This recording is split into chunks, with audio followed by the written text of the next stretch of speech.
Why in the world would anybody want to do this for a living? Why would anybody in the world want to do anything for a living? Unless you actually really love what you do, or are paid an awful lot, and can use what you are paid to do whatever you want with your life.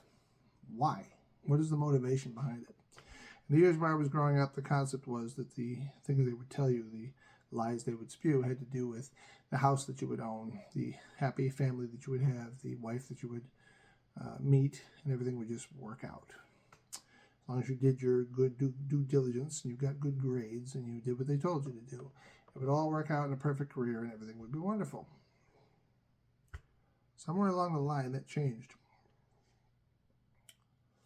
Somewhere along the line, I forgot to tell you about evil bosses and corruption and the idea that kissing ass is actually what the world, especially America, I don't know about the, can't speak to the rest of the world because all I have is the lens of it through the news media that I have now, and it's useless. Kissing ass is the only thing that anybody cares about right now. It's funny how many instances and how many institutions in our country, America that is, revolve around sex. Almost every single industry that we have, from movies to education to, well, government, has to do with people that just enjoy raping other people. And the fact that everybody in the corporate world just loves the concept of somebody kissing your ass. You have to kiss their ass. Why specifically that phrase? I want you to take your lips and put them on my ass. I want you to put your tongue up my asshole. I mean, it's the most vulgar thing that you can think of, and I guess that's why it's such a popular thing to say. And as long as you're willing to humiliate yourself and lower yourself to their level, be able to below their level, basically accept the fact that their ass is what you have to kiss, you'll get ahead. You have to sacrifice all your integrity to do it, but you will. Which, of course, has also led us to why we're in the middle of the troubles we're in with the government that we have. Because the whole thing these people have always done is kiss ass, and they've done it so much and so frequently, they don't even remember where they started. They don't even remember what they did. This is why there's no resistance. They don't know any better. It's like watching a bunch of horses in a burning barn. They just don't know. They're sheep. Try to open up the pens. They just stand there looking at you with a dumb look on their face. They don't know any better. So, why am I doing this? Like, what is the purpose behind this? I want to make this my job. I know that sounds a little kooky because it's like, how can anybody make this into a profession? But I need to make this into a profession because I'm tired of having to eat bullshit for a living. Because that's all I've ever done. With the exception of 10 months that I had in one particular job way back when, where I actually worked for a boss that was a no bullshit lady that I absolutely loved. Gail, if you're out there and you can hear this, I don't remember how old you are, but Gail, if you are out there and you remember me, you were the best boss I ever had. I'm sorry I fucked it up. I fucked it up by making a mistake and then forgetting that if you're going to be a male in a customer service desk, first time I ever even entertained the job, in a grocery store, you better be perfect. Because if you're not, being that you're male, you end up in stock, which is where they tried to put me after I made my mistake. So, ever since then, I've gotten a taste of what it's like to really be on the end of work. Work has nothing to do with what you can do. Your ability means nothing. What you can actually do in the workplace doesn't mean a thing. Everybody wants to bitch about this new workforce we have with the kids that don't know any better, and they want to complain because the kids are what's the word I always forget? Entitled, right? But it's worse than that. You're going into a workforce that has nothing to show them. Doesn't care about what they do. They just need to be bodies, and they just need to show up and punch numbers. They don't need to actually. Nobody cares about what they can actually do, whether or not they can do it good, whether or not they can do it well. And they don't even encourage you to do it better than others. So we're trying to create an entire industry of people that are only C-average people. And all through the whole numbers, too. Don't forget this is through all the industries. So we want C doctors and C surgeons, and we want C-grade, pilots, and we want C-grade drivers, and we want C-grade. Everything has to be C-grade. Nobody can be A+ or whatever because we got to shoot them down. We got to knock them down.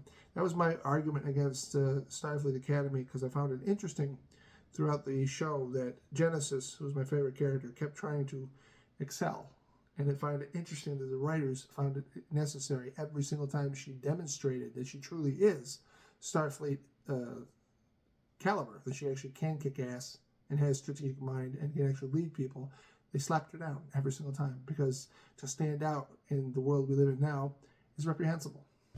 You can't stand out and be good, better than other people, because that means other people will feel bad. And you don't want to make people feel bad. Everybody's the same. Everybody's the same level, and everybody's perfect. Which means no one is. So, the point of all this is I'm trying to turn this into a job. I want this to be my career. And that can mean many things. It can lead to other things. It can lead to things when it comes to YouTube. And it leads to do with videos that I want to make. It can mean that I'm simply going to become a YouTuber. But this is what I can do. This is what I'm good at. I asked God for the one thing that I could be good at that I had no doubts about. And this is it. I've been doing it since I was 14 years old, of age, in some form or another. And everything has been leading up to this. So all I have is my faith to believe that this is what I'm supposed to be doing. After I've gotten done with 50 years of putting up with jobs and people that have to be the biggest idiots, the biggest fools, the biggest... And watching job after job after job be exactly the same no matter what I was doing, from gardening to being a cashier to being a tour guide to being a janitor. Did I say janitor already? What other jobs that I had? Oh, the service desk. Although this still was the best one. Being a cage cashier. It has nothing to do with your ability. Nobody cares. It only has to do with whether or not your boss is a decent person that actually wants to help you get up the ranks. Or if they're the type of boss that needs you to kiss their ass and humiliate yourself so that you can prove you're a piece of shit, so that they'll just let you come up. If you can just beg them long enough, they might weaken in their position and let you move up. I was a cage cashier for 11 years. I worked for an absolute abysmal demon of a woman, monster. Never let anybody transfer. Promoted only who she wanted to promote. People want to say it's my fault because I didn't transfer out. I didn't go to a different job or whatever. I was happy where I was, but I couldn't move ahead. And it's hard to try to push yourself to move ahead if you know all you're doing is just getting yourself in deeper in trouble with people that don't deserve it. What are you supposed to do where you're supposed to move forward, and all it does is just bring you more headaches, more stress?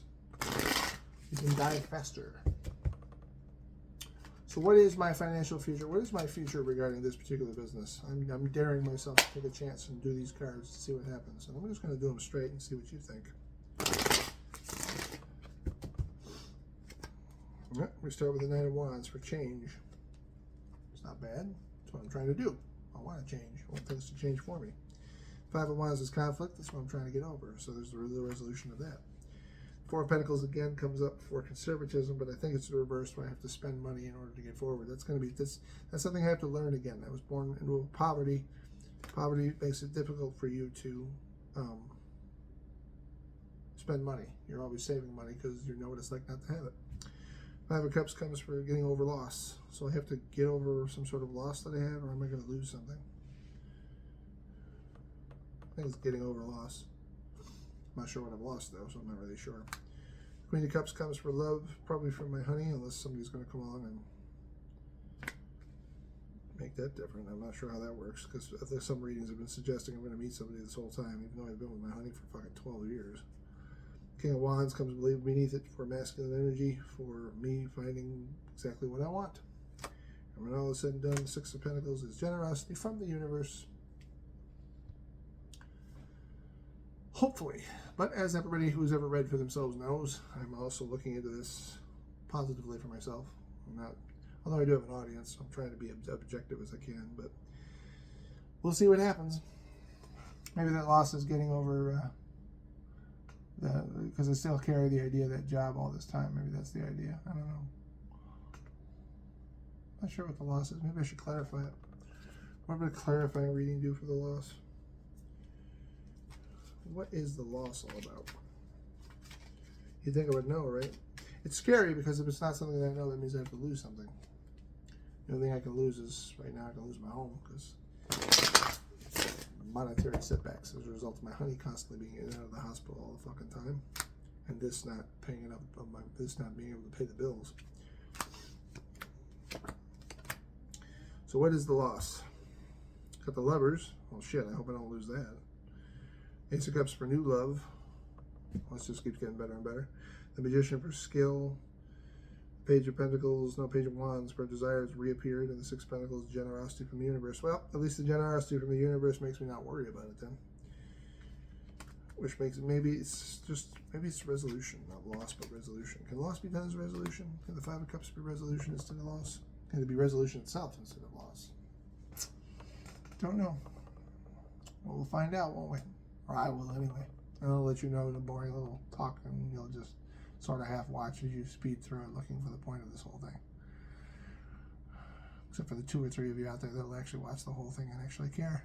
And thank you for that, by the way. Thank you for the 800 subscribers, because that's pretty fucking awesome. I've been looking at other people's statistics, and it turns out that 800 subscribers in 5 months is pretty extraordinary, so I'm thankful to all of you. What was the point of all this? I don't know. I'm trying to make something that have a gift and turn it into a career. Because at least this would be a career I can say with one or the other, and I don't have to kiss anybody's ass or read any bullshit in order to do it. And that's all I've got left. So thank you for watching this video. If you like it, please like and subscribe to my channel. I'm offering a discount for new readers, $20 for 90-minute readings by messenger and 60-minute readings by phone. It's all flexible and up in the air. It's always been flexible and up in the air. I'm trying to make connections with people, but doing it through the internet is extremely difficult because nobody really wants to do that. If enough people requested the $20 reading and they want to, and you're not a new client, I'd probably give you a break. Although I've already contacted every person that I could think of that got a free reading that was happy with their readings and offered them a discount, although it wasn't for $20. I just knocked $10 off the top. But I'll figure it all out in the end because I'm faking it till I make it. And I don't know what else to say. So I hope the cards are going to be right. With the loss thing. I hope the universe is going to help me out through it because I'm going to need it in the end. And that, as they say, is that, I guess. May the universe guide you to prosperity and happiness and die.